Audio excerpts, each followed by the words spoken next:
Hello, it's Burgess Taylor, and today I'm going to talk about approach to the Inmost caves, the next step in my outlining journey using the hero's journey and tarot. So, the Inmost cave. Now, the Inmost cave is where the hero faces his biggest loss so far, and I drew my cards. They also face their past angst. I drew 8 of Pentacles, a man sitting alone working very hard.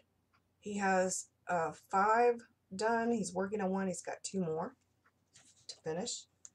I drew the 4 of Chalices or Cups.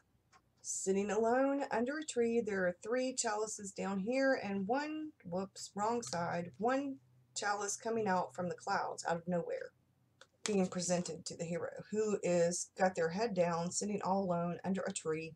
And then I drew the sun, which is a child or a toddler on a horse.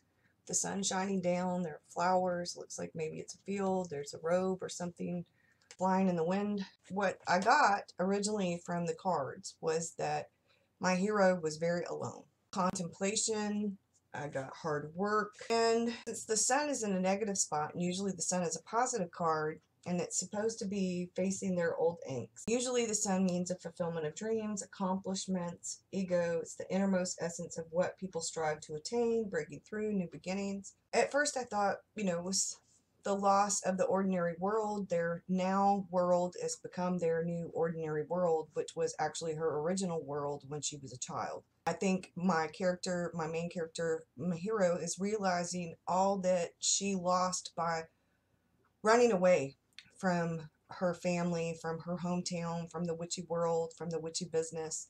I think she's kind of in this place where she's realizing that lost a lot of time, 1 with her grandmother, 2 with other people in her family, and it's just a very big sense of loss all the way around.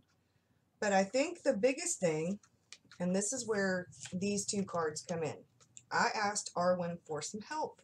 So Arwen and another person replied to my question because the 8 of Pentacles and the Sun were giving me trouble putting the cards together and figuring out their meaning. So this is what they said.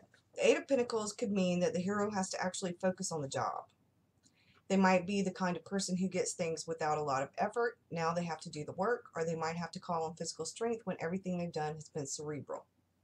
The 4 of Cups, when matched with the 8, could mean that they never feel worthy or feel that their skills are lacking. As to the Sun, she says, when I see a positive card in a negative position, I usually read it as something that the client is missing out on because they are focused on something else or an unrealized hope. In this case, I feel the hero might be ignoring special allies or taking something or someone for granted, as in the sun going behind the cloud. It could mean that the 8 and the 4 have caused the shit to hit the fan. They didn't say that, I did. And that the hero forgot to duck, as in getting burnt by the sun, or they found out that the things they held most precious aren't real. Think of sun as inducing mirages in the desert. And Arwen said that the 8 of Pentacles might be the hero's feeling a lack of training, a lack of necessary knowledge, that the sun could be the desire for home and family, that the 4 of Cups can be an amplifier of that sun. Overall, I would wonder about feelings of inadequacy. So once I read that, and I realized what I had looked up and the feelings that I got in general from these 3 cards, I realized that my original feeling of my hero being all alone was correct. My hero is all alone. My hero has gone to the innermost cave because my hero has lost yet another person. That would be the mentor. Now she is working all alone. She has a job to do. She is now the head of the coven. She is in charge of not only the coven and all of the witchy business, but she's also in charge of her family and finding justice for her grandmother, for her parents and her grandfather. She's a lot of stuff on her shoulders, a lot of responsibility. And this is where this card comes in. Now, this is the 4 of Chalices. And I think, based on what I've read, 1, she's questioning her ability. She knows that she's powerful. The mentor has helped her learn how to channel that power, has helped her learn how to control it, has helped her learn how to use it. But she's all alone. Now, without the mentors, she's feeling like she can't do it all by herself. She's feeling a lot of angst too, because this person that she trusted, that she thought was an ally, is no longer an ally. They are an enemy. That is why we have no more mentor. And the Sun, this is where I think the person who was an enemy is going to become an ally. I think that she's so focused on the fact that she doesn't feel like she can do it all on her own. She's kind of walked away from her friends and her allies, her people, her band of helpers, and she's gone off on her own to think. She's dwelling in what she feels like she may or may not be able to do. She's dwelling in this questioning of her judgment and her intuition. She's dwelling in the angst from making a mistaken judgment that cost her yet another person that she cared about. So she's feeling a lot of guilt and a lot of anxiety and a lot of stress and definite feelings of self-doubt and inadequacy. But I think even though the shit has hit the fan and she feels like it's all her fault, I think this is not necessarily so much of a negative thing when you take into the account that these other cards. I think this person who was an enemy and that is now an ally, if she can learn to trust her own judgment, even with everything that's happened, this person can help her. I really believe this person can help her. This is somebody who also grew up in that neighborhood, who also grew up in that coven, who also grew up with witchy powers. This is not my contagonist necessarily, but I think this person kind of started out as a great character, and this person got dragged into what he thought was a really good thing, what he thought was a good thing, and it's turned bad, and he realizes that this is not at all what he signed up for.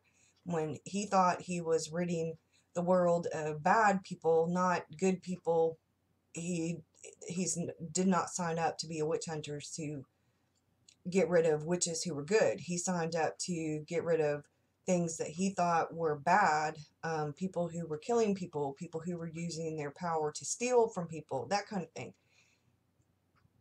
And he's realizing that they are, one, lying, two, the society of witch hunters, a lot of people in this society are actually psychic or actually witches themselves, and they're hypocrites, and he knows this.